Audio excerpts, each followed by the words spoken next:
So getting into driver training was a little bit unusual. I was a financial planner.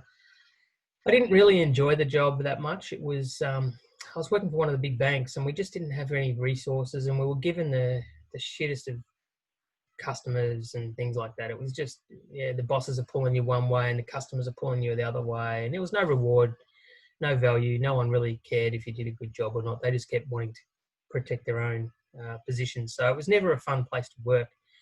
And I knew I loved motorsport. I knew I wanted to get involved in motorsport to some degree. Now, I was based right in the CBD, but they put through a bunch of redundancies, and I think maybe about 15 people's positions were made redundant.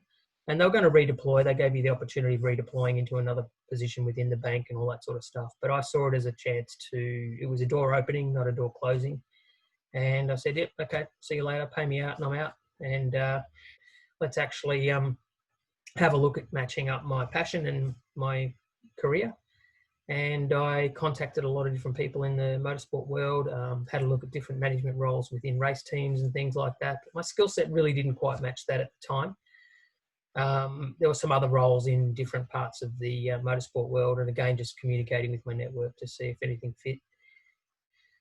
And I remember seeing in one of the motorsport magazines, there was an ad in there for it was just like a part-time admin position at a driver training group called John Bow Driving, or at the time it was called the John Bow Institute of Driving.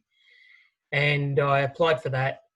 Now, at the time, the guys at John Bow Driving, they appreciated that I put my application in and said, thanks very much, but you're well overqualified for this. We really we want just someone to fill in part-time around other jobs they've got or a family or whatever. So I missed out on that opportunity. And that's fine. I sort of totally understood that. I also was doing some driver training at another organisation called, can't even remember the name of it, but a guy who had gotten a bit dodgy, he wasn't paying bills and all this sort of stuff. I was working for him and didn't realise what position he had put his business in, because it had previously been a fairly strong business in the driver training world. And then they said at John Bow Driving, they said, oh, look, come and instruct with us for a day and have a look how it works and see if you fit in. And the next thing you know, 11 years later, I was still there running their business, and it was one of the most successful driver training organisations in Australia at the time.